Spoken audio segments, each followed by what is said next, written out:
Thank you so much for joining us tonight in our Hagen Center for the Humanities presentations for this season. We're thrilled that you're here, happy to offer this programming for you. Tonight, I want to welcome Michelle Liu.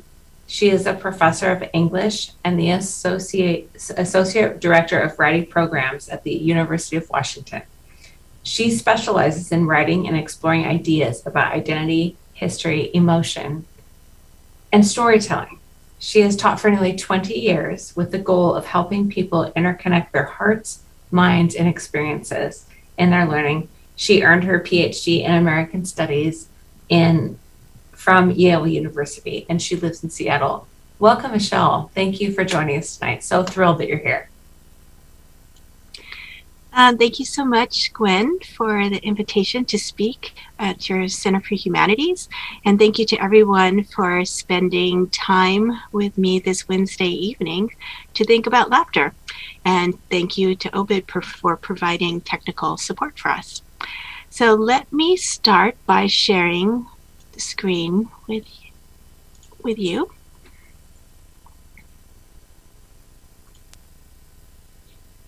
Okay. So, tonight's program is about how laughter can help us think about how the past lives in the present and for how we interconnect with each other.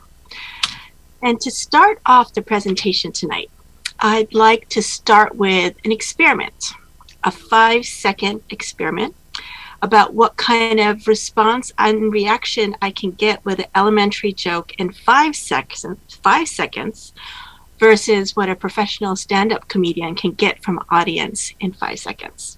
Okay, so I'll start first.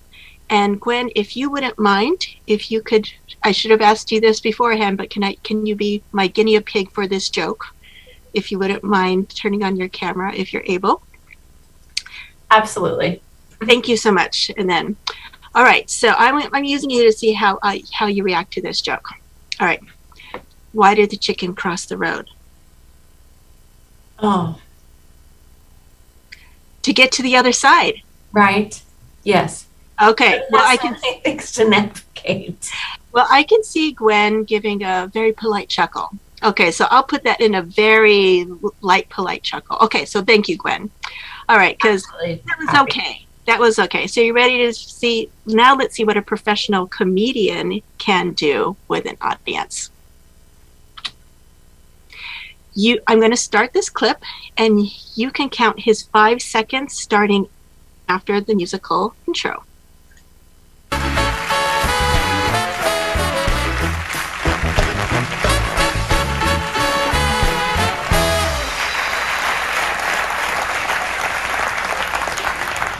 Hi, everybody. So you can see from this experiment that the professional comedian Joe Wong triumphs. He got his audience to laugh in 5 seconds, far more of a response that I could get from Gwen. Gwen, thank you for participating. Okay. So what to take away from this experiment? How did the chicken cross the road isn't a particularly surprising joke, but hello everyone isn't a joke at all. And yet people in the audience laughed. So it wasn't so much what he said, but something else about him standing and presenting himself on the stage. So why is hearing this man speak itself funny? And would anyone like to drop into the chat with words you would use to describe how Joe Wong is dressed, or describe his posture, or describe his voice? And I think Gwen and Obid are going to help me with chats that may be coming in from the audience who's watching, since I don't think I can see the chat directly. Yeah, so what do you think about how he's dressed, how he's standing, something about the quality of his voice? What words would you use to describe him?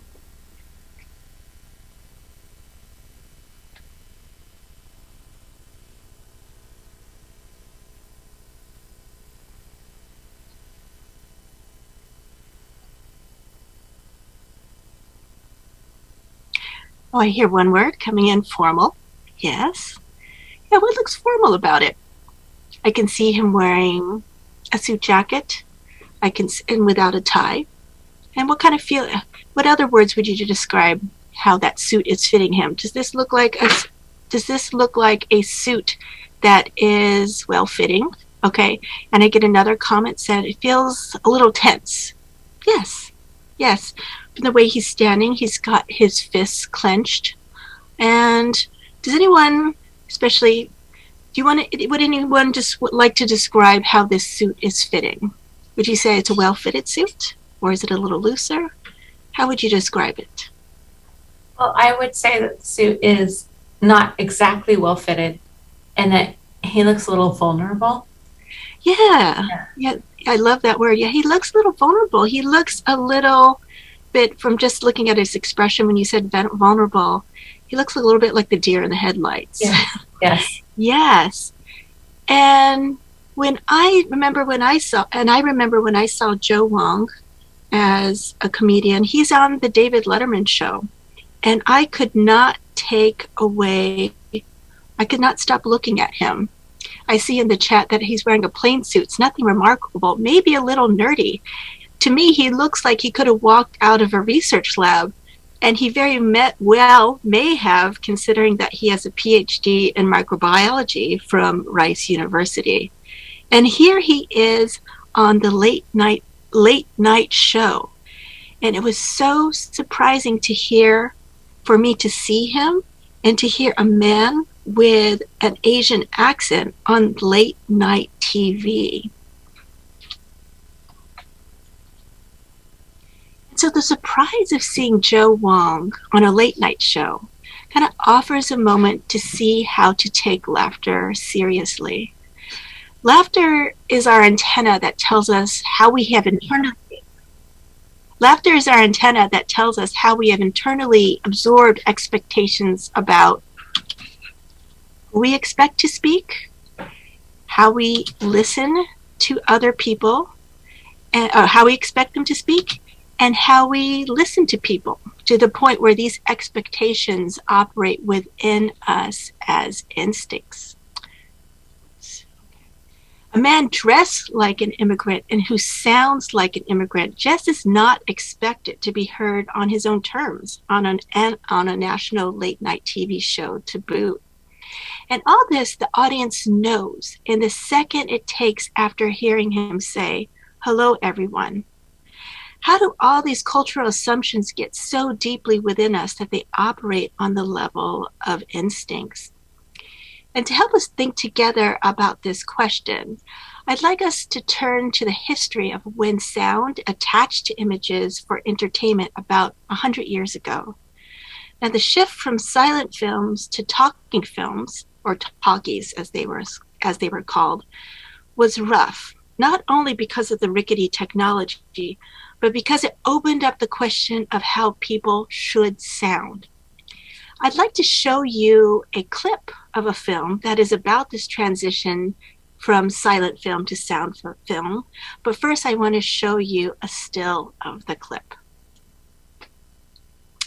Now, the clip involves these actors. Before we hear how they sound, can you please put into the chat or say out loud, how do you anticipate how these characters sound?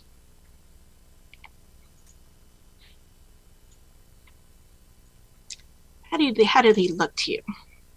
How do you think they're going to sound?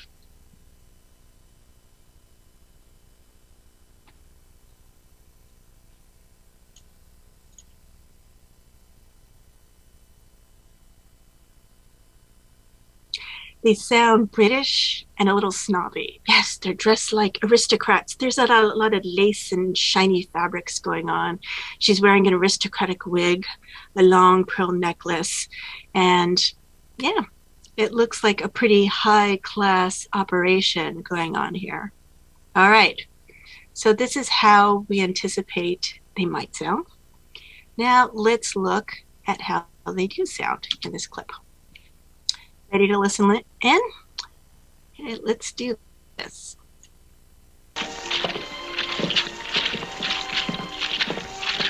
What's that? A thunderstorm outside? It's those pearls, Mr. Simpson.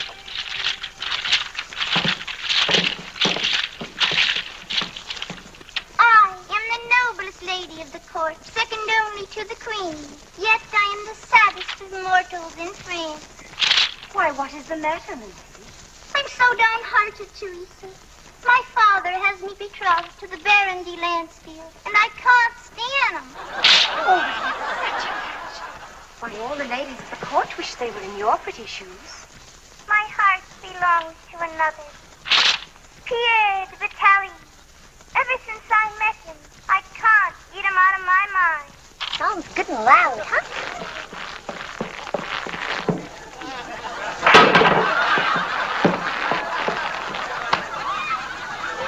Oh, Pierre, you shouldn't have come. You're flirting with danger. They will surely find you out. Your head is much too valuable. She never could remember where the microphone was, boss. 'Tis Cupid himself that calls me. And I, bitten by his arrow,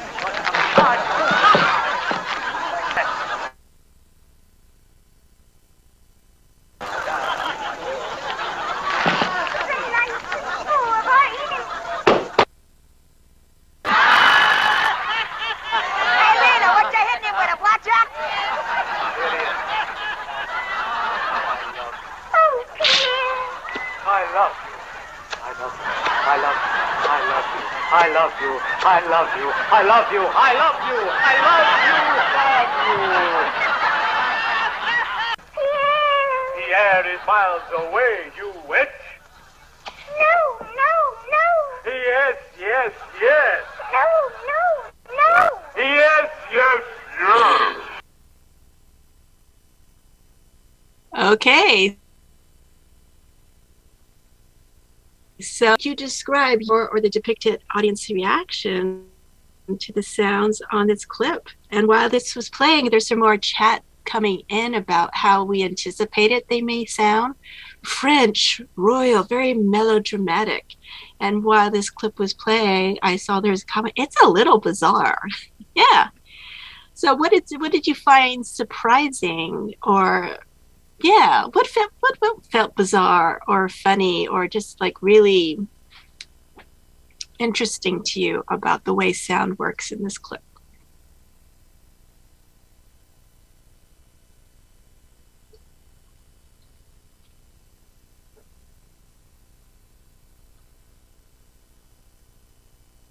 All the women have very high-pitched voices. Yes. And does anyone want to describe where the main character's accent sounds like it's from? Does it sound like it's from a French court? I'm going to guess no. And if people want to type in how they think where it comes from, it sounds like some very urban Northeast accent, right? And so the incongruity between how she sounds and how she's dressed, it makes you look, it makes you pay double attention. Okay. And also when he's throwing the stick to the side and she taps his shoulder with a fan, all of those sounds, people are laughing. Well, this is something you're not supposed to be laughing. This is supposed to be very dramatic, but they're laughing at the characters because they don't sound how you would expect. And I hear coming in from the chat, the voices didn't match my expectations. Yeah. And by the way, does anyone know where this clip is from? Okay, it is from Singing in the Rain, which was about the transition from silent films to talkie films. And this film is about how those characters, those actors who may have built up a silent screen reputation, but if they didn't sound how people expected, they got laughed off. Okay? And so this movie is about this changeover. And I think it's a pretty good demonstration on how movies opened up the question of how people should sound. And if you didn't sound how people thought that you would get left behind, excluded. So I'd like to delve a little bit more into silent film history to explore how people should sound as a basis for inclusion, specifically as it relates to the history of people of Asian descent in the United States. Whoops. So I'm going to start with a bit of a quiz. Which of these actors would you guess as being the first Hollywood stars of silent films? Okay. We have this man on the left top. We have this woman in the middle. We have this man on the lower right. And this man on the upper right, I'm sorry. Okay. Do you recognize any of these people? Anybody? You could type it in, or if you recognize any of these people. And which ones do you think were the first Hollywood stars? Any guesses? Or you recognize any of them?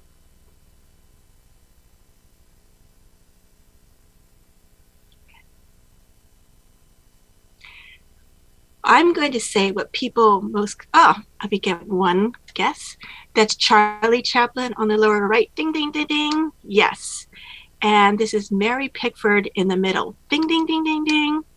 And this is Douglas Fairbanks on the upper right. All three of these were the most highly paid stars in Hollywood. But you know who else was one of the most highly paid stars in Hollywood? It was this man, Sesshu Hayakawa on the right.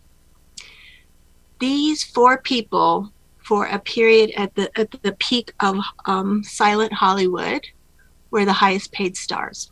Okay.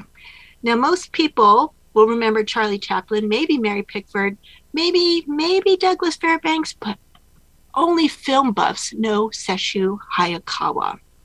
Now, all three of these actors on the diagonal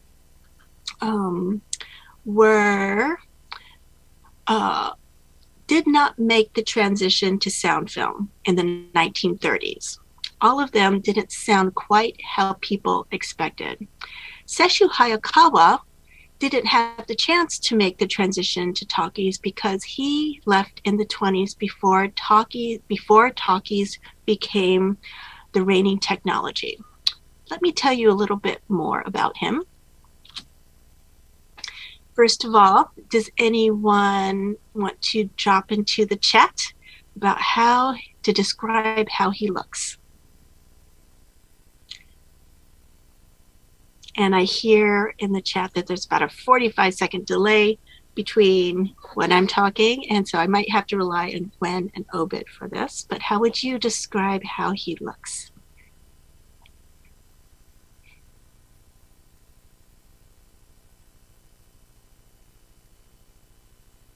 Reserved, yes. Mm-hmm.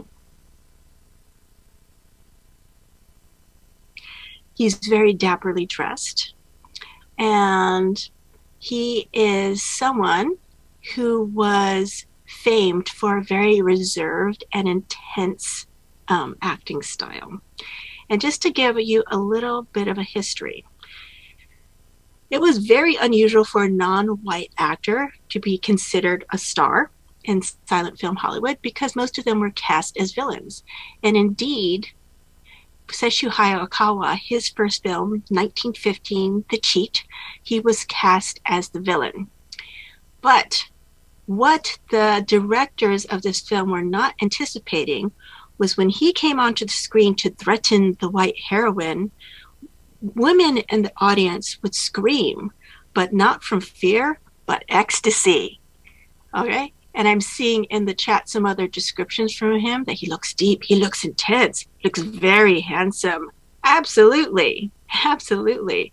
When women saw him, they screamed and the director said, let's give him some more films. And so he had many films where he was the star as the forbidden lover. And in fact, he liked to say that his kind of acting style is what launched the career of Rudolph Valentino, you may know, as being a famous lover of silent film Hollywood. Now, I would like you to notice the dates of his silent era career from 1915 to 1922. In 1922, he left to go start his film career in Europe. And while there are many individual reasons why Hayakawa left in 1922, here's what else was happening in 1922 that factored into his decision. At the same time that Seishu Hayakawa was making a name for himself as a silent screen idol, this man, Takeo Azawa, was petitioning for citizenship.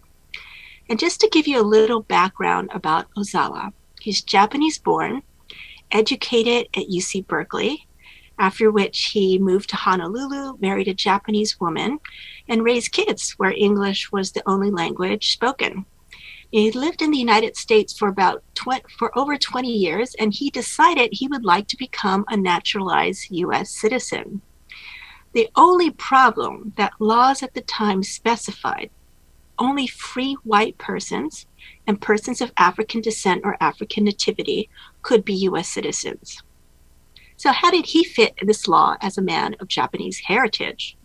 Now, his solution was to file for naturalized citizenship on the basis that Japanese people be included under the category of white. Now, in 1922, Takeo Azawa's bid for U.S. citizenship ended after the Supreme Court denied his request. And here is some of the reasoning behind their decision. The intention was to confer the privilege of citizenship upon that class of persons whom the fathers knew as white, and to deny it to all who could not be so classified.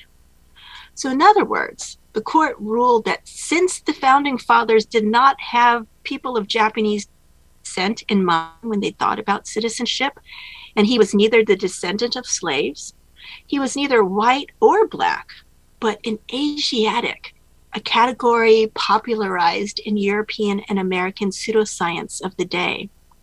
Now, the court ruled that since he was what they called an Asiatic, he was therefore excluded from the United States. He could stay in the United States, but not as someone with a voice within democracy. And the next year, the Supreme Court rejected Bhagat SinghBendes' application for citizenship, which he had been granted earlier in the state of Oregon. Now, here's a little bit about Bende. He is also a graduate of UC Berkeley, where he earned a PhD, writing about the works of Henry David Thoreau and Walt Whitman. He worked in Oregon lumber mills to pay his way through school, and during World War I, he enlisted in the U.S. military. So he is a veteran. Now, he argued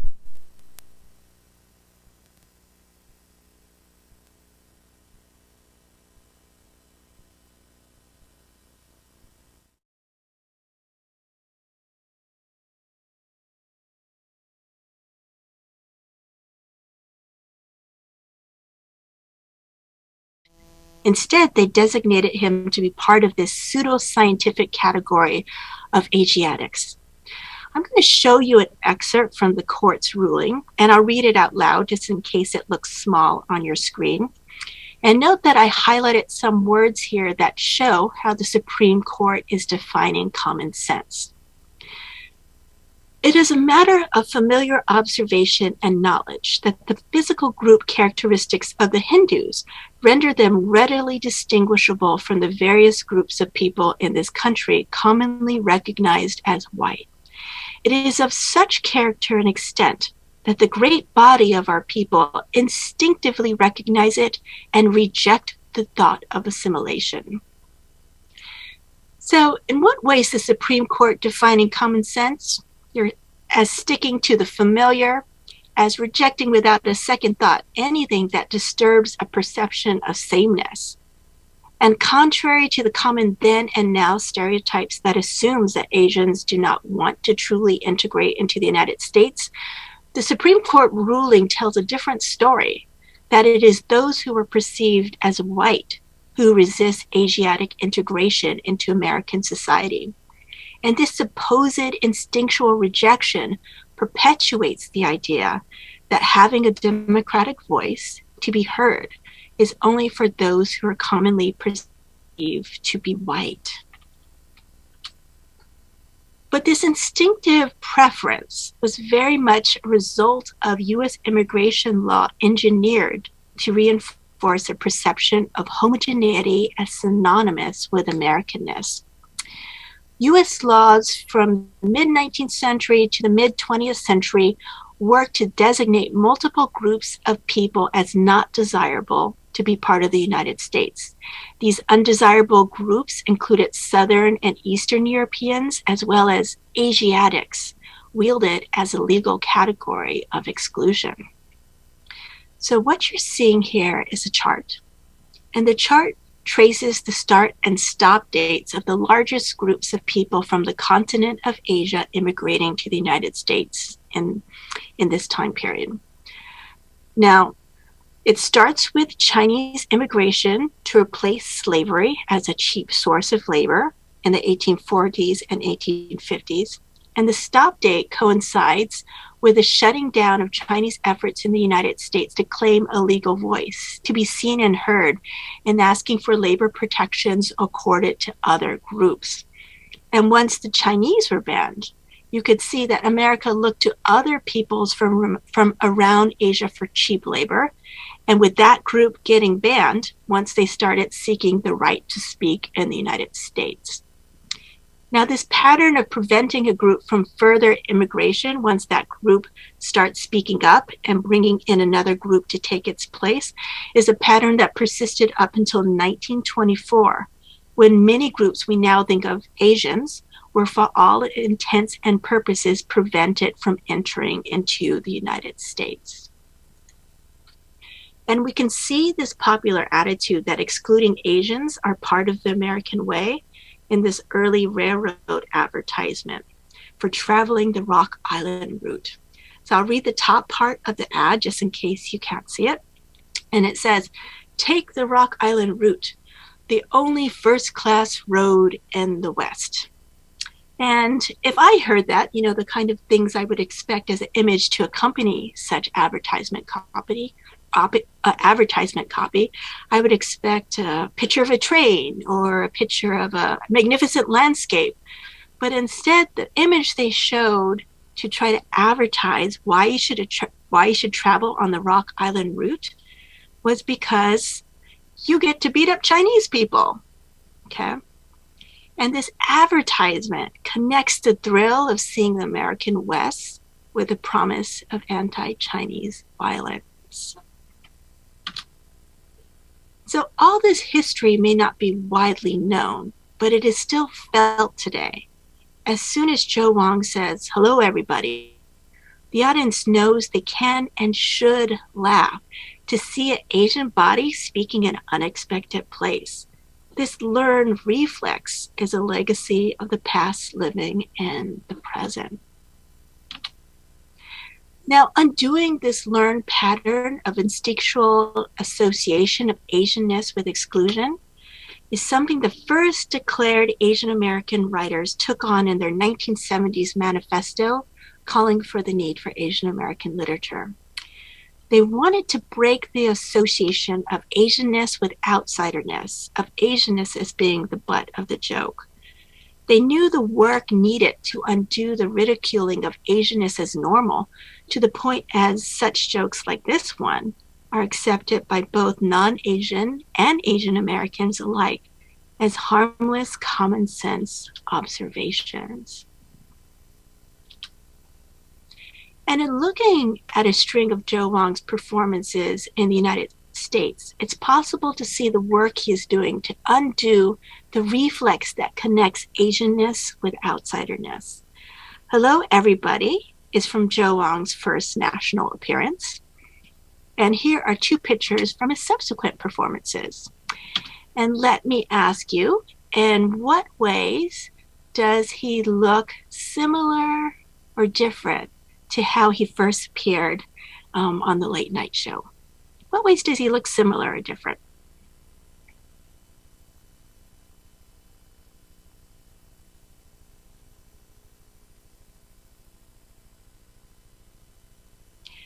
Like we can even just start with his suit jacket, for example here. His suit jacket on his first national appearance is kind of boxy. It doesn't look like it fits him too well. Where in this one, he's wearing a suit jacket, but it looks, maybe it's like a velvet quality. And I'm seeing in the chat, he is still Joe, but I can see his increasing relaxation and confidence. Yes, he looks more comfortable in his skin. And he dresses the way to communicate that comfort. And I would say, argue, that in his first national appearance, he strategically chose to come across as the laughable foreigner in order to do the risky work of changing how accented voices are heard and how their bodies are perceived. Joe Wong is operating in the tradition of so many stand-up comedians who know that as soon as they step on the stage as themselves, their bodies and how they appear and sound are part of the act. And they have the opportunity to change how audiences hear people who look Asian. So I can see it coming up from the comments that he's even wearing the same glasses, but he projects a confidence, as I see coming up in the chat, that's simply not present in his first appearance.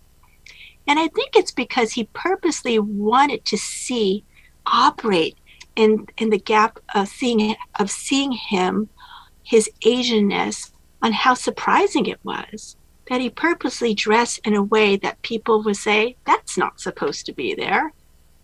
And I would argue that he did this, because he's trying to offer the people the novel experience of laughing with rather than laughing at Asianness. And this intervention is needed because it doesn't happen through only increasing representation. Because without this intervention, the pattern of Asians being seen and heard as laughable remains. Now, this first image you'll see here is, you may recognize it from 16 Candles in 1984. Now, when director John Hughes inserted the character of the laughable foreign student Long Duck Dong into his teen comedy, it was viewed as edgy because Asian Americans were so rarely portrayed in the mass media. But since then, the gag of seeing and hearing Asians speak as the joke can be found in many recent shows. So you have Living with Yourself in 2019, The Good Place in 2016 and 2020, the Hangover trilogy from 2009 to 2013, and of course Apu from The Simpsons from 1989 into the present.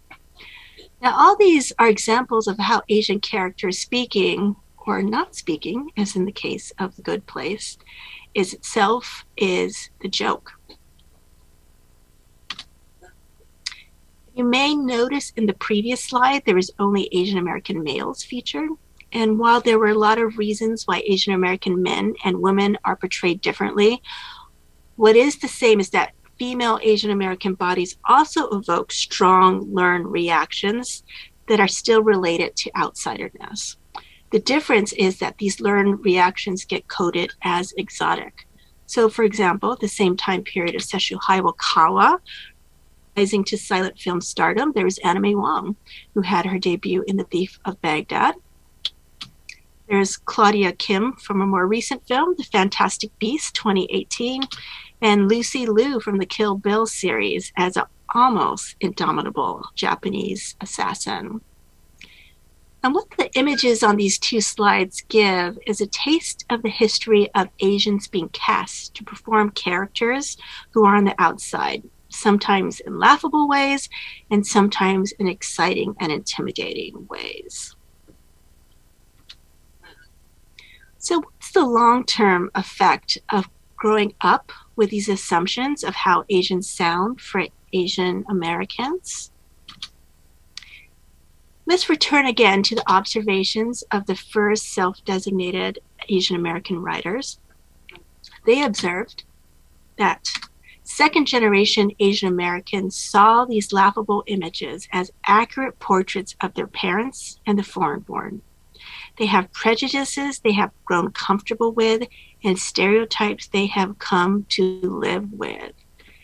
In other words, it's easy to accept as natural and right the Oriental mass given to us.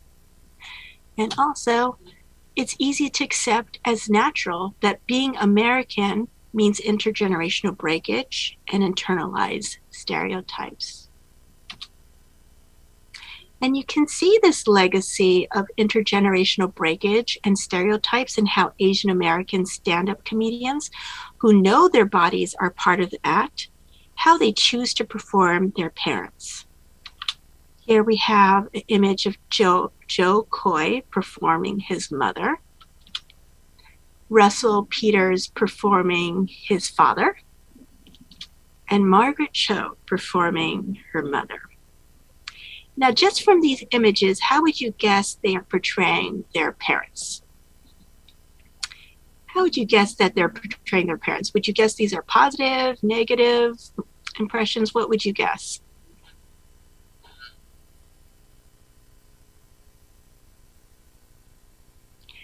But from their outlandish facial expressions, you might guess that the way these three comedians are portraying their parents are not very flattering, that they work in the tradition of Asian Americans making fun of other Asian Americans in order to find commercial success. And all three of these are very commercially successful stand-up comedians.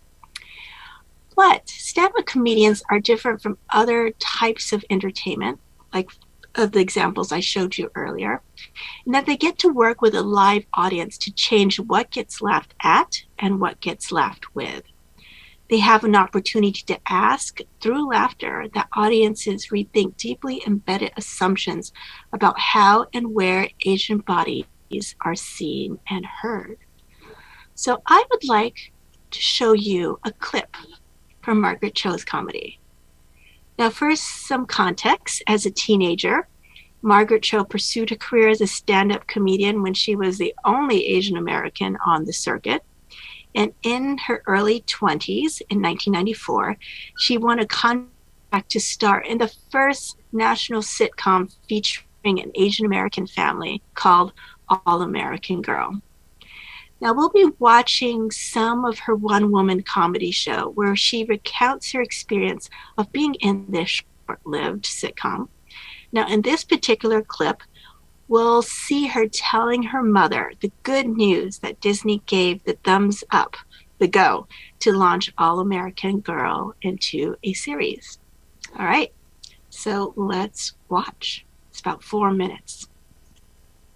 And the best part about it was it happened on Mother's Day, and I got to call my mother and tell her. And I make fun of my mother a little bit, but I am so excited to share my success with her. You know, she didn't want me to be a stand-up comedian because she experienced so much racism and hatred coming to America in the 60s that she just could not believe that this country would accept her child. So the fact that I can be successful means to her on a very fundamental level that America somehow works and that things are getting better in her lifetime. It's such a beautiful thing to share. So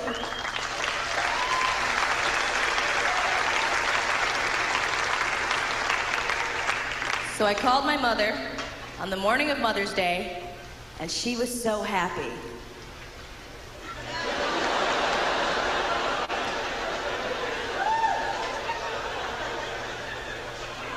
This is the best Mother's Day ever.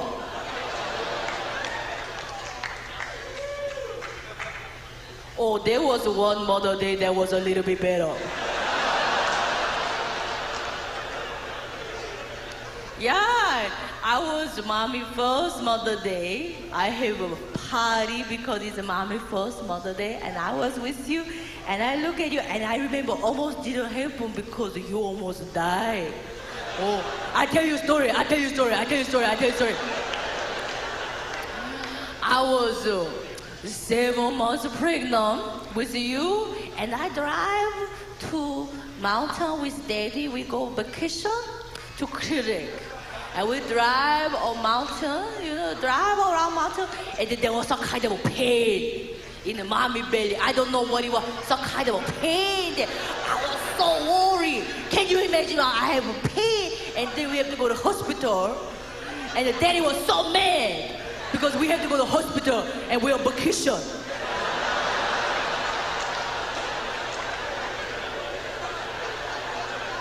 And daddy was so mad, but I don't care. I hate daddy.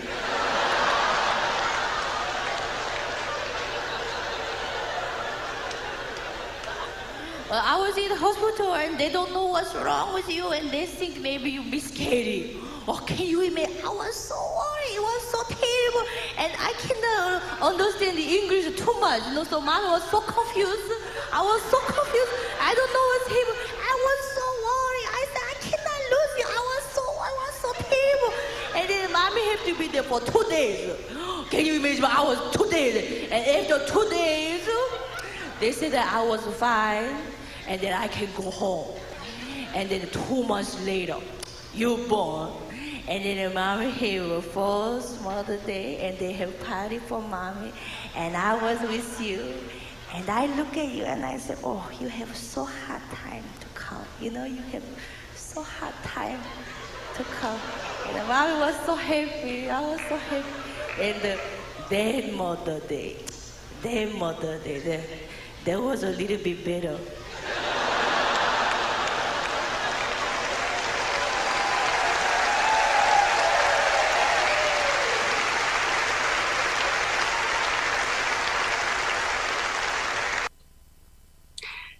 Okay. So keeping in mind the history of intergenerational breakage and internalized shame that many Asian Americans feel, what did you find interesting or surprising about Cho's performance of her mother? And how does this clip invite you to listen to an accented Asian voice differently, to see an Asian body differently? Maybe we could just start with the first question. And I know there's a lag between what people who are watching on YouTube might see and how I'm talking now. But maybe I could start processing with Gwen or Obid if you feel like it. What did you find interesting or surprising about how she performed her mother? I'll be very honest. I was always very intimidated by my mother, and we didn't always have a good relationship. And so to see someone so openly perform their parent was really amazing. And I love seeing that. Yeah. Yeah. Yeah, and it's really interesting that she's performing the relationship in a way that doesn't suggest they were best friends their whole life. Exactly. And that was my relationship with my mother. So I was a little bit speechless, honestly. Yeah. And I'm still processing it, but yes. And yeah. I think that's a super interesting connection to make on how she's performing the mother, but not giving like a beautiful Hallmark version of her relationship with her mother. Oh. And she wants the audience to see this. Yes. Yeah. And when you got the feeling of the audience when they're laughing, did you get the feeling that they're laughing at or laughing with her depiction of her mother? I'm looking for chat. So I don't want to dominate the conversation. I think they're laughing with, and I think most people do, because I think there are so many of us that have as women, we have complicated relationships with our mothers. Mm-hmm. And I think that she explores that and digs into that in a way that is funny and beautiful and wonderful. Yeah. And I'm seeing something drop into the chat as you're processing out loud. It's endearing and accurate while still reinforcing a lot of stereotypes. And this is what is so interesting about her comedy. She is taking on kind of unflattering physical depiction of her mother, and making it relatable. Mm-hmm. And that's a really interesting move for people suddenly to be laughing with what otherwise looks like a stereotype of something we should be laughing at. Yes. Yeah. Yeah, it's beautifully done. It's great. Yes. Yeah. And So I know, don't feel shy. I mean, it's nice to have another voice. no, it's interesting, and it makes you think about the complicated relationships that women have with their mothers Mm-hmm. in terms of being respectful and deferent. Yeah. Especially maybe in certain cultures, depending on, where you come from. Mm-hmm. But yeah, it's complicated. And that was brilliant. Yeah. And she's doing this, in this case, shows coming from a Korean family, from a Korean heritage. And it's such an interesting way to pay homage and respect to a mother figure. Yes. Yes. By showing her for all the ways that she may be, that at first glance she may look off-putting, she may sound off-putting, but be able to work within that stereotype and say, no, that is relatable. It's creating a bridge where we would not necessarily expect to see a bridge. And what's so interesting to me about this particular depiction is that trying to give her sitcom was based off her comedy as a teenager. And the sitcom All American Girl was based off a very sanitized, Disney-fied version of her life. And the show did not even finish out its first season. Okay. The Disney canceled it because they said maybe it's not succeeding because they're too Asian. Maybe it's not succeeding because it's not Asian enough.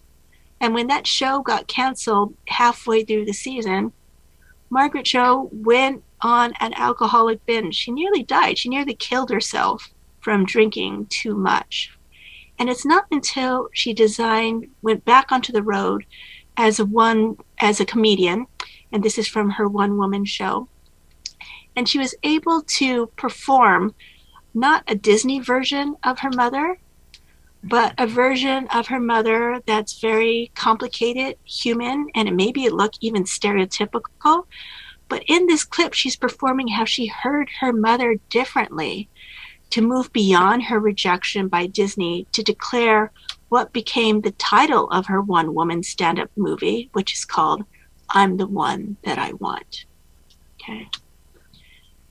So many stand-up comedians from the queer and Asian American community credit Cho with giving them the strength to be stand-up comedians themselves.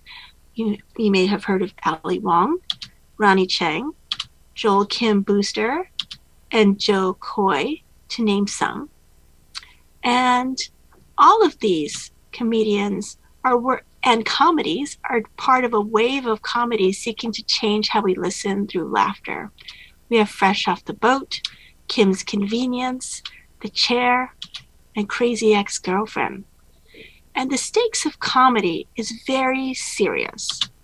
For how to use laughter to change how we connect rather than perpetuate hatred that prevents us from coming together in times of need. So I would love to open the floor to questions, thoughts. Here are some questions here that if you'd like to think about. But really, I'm interested, this is a chance for, if you're comfortable, to share out anything that came up for you in the course of this presentation.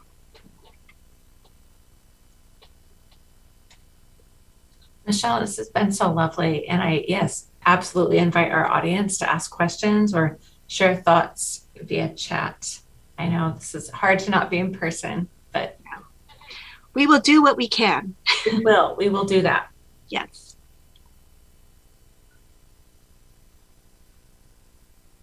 I sometimes think about the second question, about how laughter creates barriers and bridges in your life, because the way that I cope with things that I don't know how to navigate is to create humor.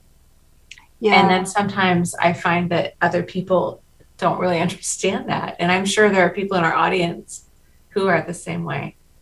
Yeah, and I'd be interested to hear how laughter is operated sometimes as a shield. Yeah. But laughter is so interesting because it is something that we often don't think consciously about. It's our kind of bodily response for what to do with tension. Yes. Yeah. And so it could be used as something that protects us, shield us. It could be used as something to kind of move the discomfort away. But it could also be used, and just thinking about our little discussion of the Margaret Cho clip, it can be also used to take that tension and harness it in a much more positive way than laughter would ordinarily land, or how it comes out of our bodies. Mm-hmm. So it can turn as a laughing with, kind of a bridge rather than a laughing at.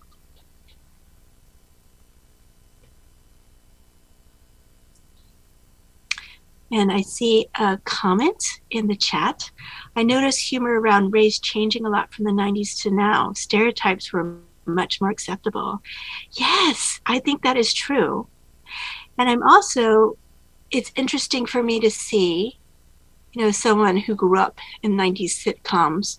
It still surprises me when I'm turning on things like from our current moment, like The Good Place, for example, which is a show that has so many interesting things going on with it.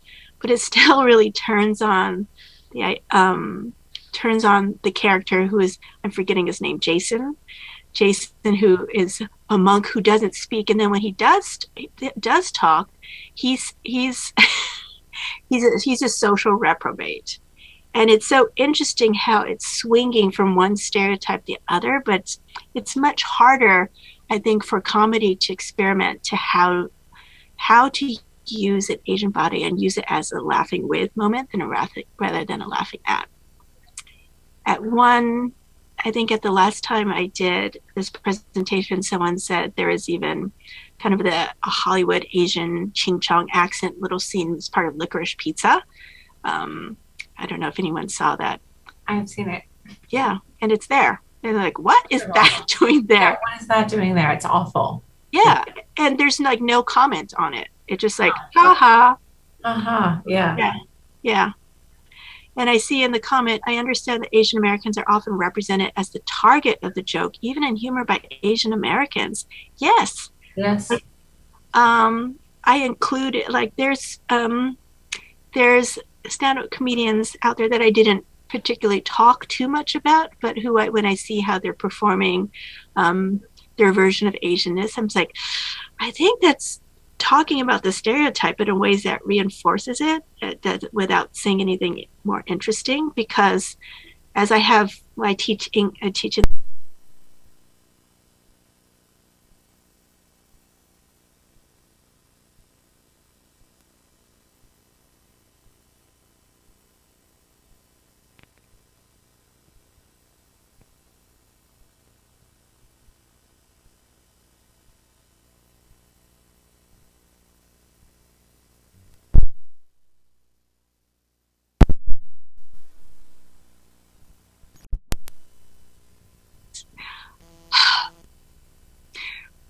the thing about stand-up comedy is that it's risky. You're trying to take a emotion that is very strong, that is like laughter, and use it to get people to see something differently than they wouldn't ordinarily see. So that often means they're using strong language.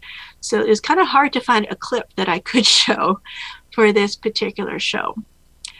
But when I'm thinking about, like, if you look at some of the other performances of Joe Wong, for example, he is used the more national play he got in the United States, the more pointed he was about making commentary about how race works in the United States. For example, he is but one.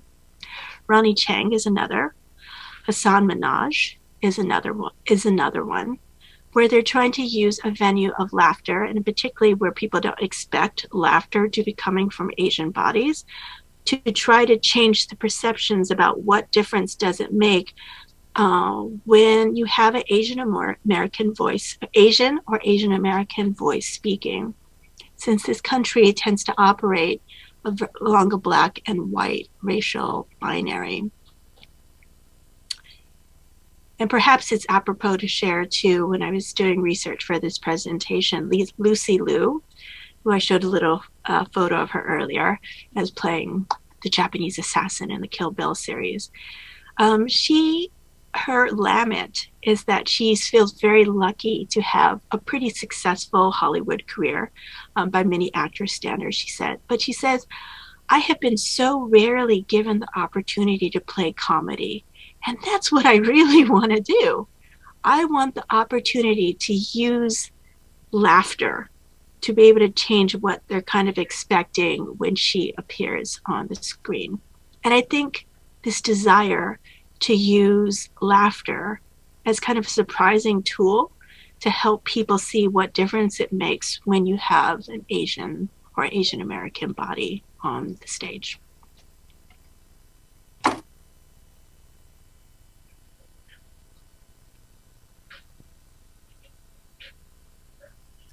Other questions or comments from our audience tonight?